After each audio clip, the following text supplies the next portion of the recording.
जय सिया राम। बाबा नीम करोड़ी जी महाराज की अद्भुत लीला है।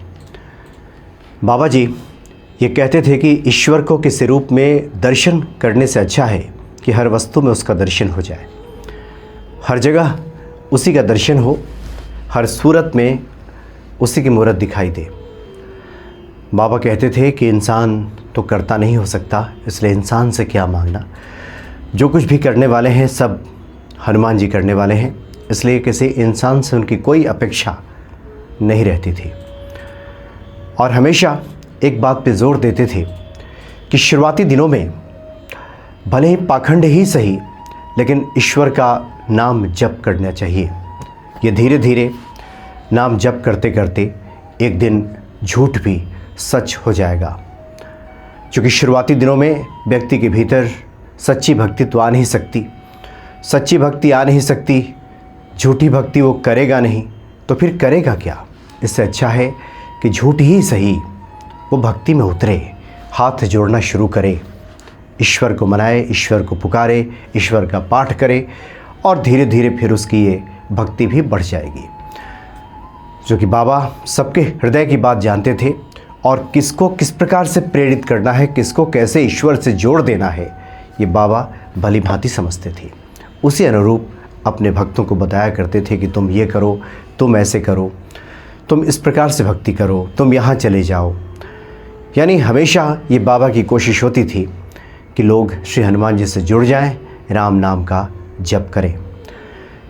बाबा जी ऐसे चमत्कारिक आज भी जो उनके भक्त हैं उनके जीवन में चमत्कार घटित होता रहता था। बाबा जी के बारे में प्रसिद्ध था उस वक्त भी और आज भी कि वो बांझ स्त्री की कोख भी भर सकते थे, सोनी गोद भी भर सकते थे।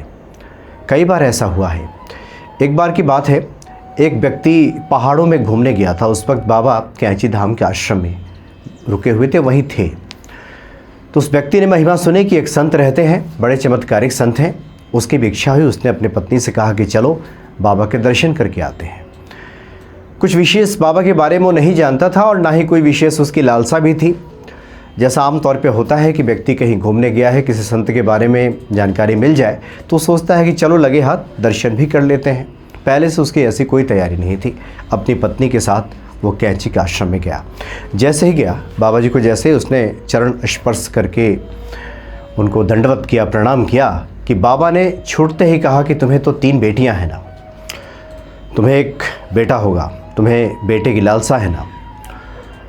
तो व्यक्ति कुछ देर चुप रहा। उसने लालसा तो थी उसकी, लेकिन उसने ये सब विचार बदल दिया था। उसने मान लिया था कि उसे अब पुत्र नहीं हो सकता। तो उसने बाबा से कुछ नहीं कहा। बाबा ने कहा कि देखो तुम्हें एक बेटा होगा, इसके लिए तुम्हें 10 बोरा आटा भिजवाना होगा। यहाँ सबको यहाँ पे भंडारा किया जाएगा, सबको खिलाया पिलाया जाएगा।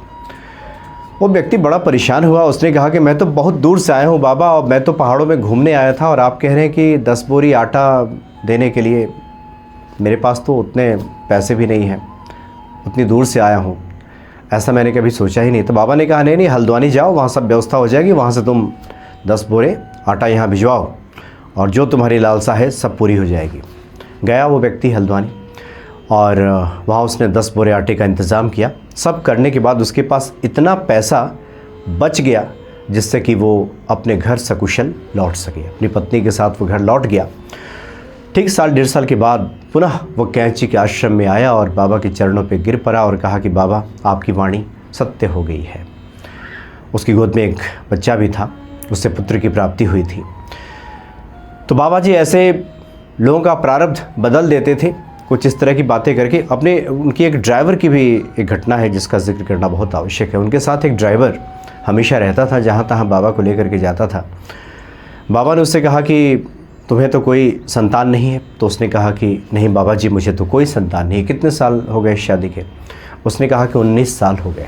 जाओ तुम्हें पुत्र की प्राप्ति होगी, और ये लो ये सेव खाओ। बाबा के हाथ में सेव था, उसने सेव दे दिया अपने ड्राइवर, बाबा ने सेव दे दिया ड्राइवर को, और ड्राइवर हंसते खेलते अपना घर गया। और इस प्रकार से उसे संतान की प्राप्ति हो गई। बाबा सिर्फ अपने भक्तों को ईश्वर से जोड़ते ही नहीं थे, बल्कि उनकी उनके दुख का निवारण भी कर दिया करते थे। सिर्फ वो उपदेश नहीं देते थे कि व्यक्ति अपने आचरण सुधारे, व्यक्ति को ये करना चाहिए, व्यक्ति को इस प्रकार से भक्ति करनी चाहिए, प्रारब्ध तो भोगना ही पड़ेगा, जो जीवन में कष्ट है इसे तो उठाना ही पड़ेगा। बाबा इस तरह की कोई बात नहीं करते थे। जिस पे स्नेहित दृष्टि पड़ जाए बाबा की, उसके सभी दुखों का निवारण बाबा नीम करोली जी महाराज कर दिया करते थे। बाबा के लिए कुछ भी असंभव नहीं था। जो बाबा जी के भक्त थे, बाबा जी का जो चरण स्पर्श करते थे और जिनके हृदय में बाबा के प्रति थोड़ी भी भक्ति अगर जागृत हो जाती थी तो बाबा उसके दुखों का निवारण कर देते थे। उसमें तनिक भी देर नहीं लगाते थे। और आज भी बहुत से ऐसे भक्त हैं जो बाबा की शरण में हैं, उनके दुखों का निवारण बाबा नीम करोली जी महाराज आज भी करते हैं। तो बड़े दयालु हैं, बड़े अद्भुत हैं। ऐसी छोटी छोटी बहुत सी ऐसी घटनाएं हैं जिसके बारे में अगर कहा सुना जाए तो समय कम पड़ जाए।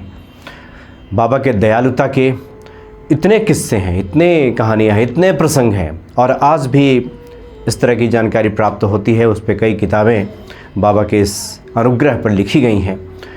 नित्य नई लीलाएं आज भी बाबा करते हैं और अपने भक्तों को अनुग्रहित करते हैं। अद्भुत हैं बाबा, अद्भुत हैं उनके प्रसंग जो पढ़ने के बाद भक्तों के हृदय में भक्ति को जगा देते हैं। जय सिया राम।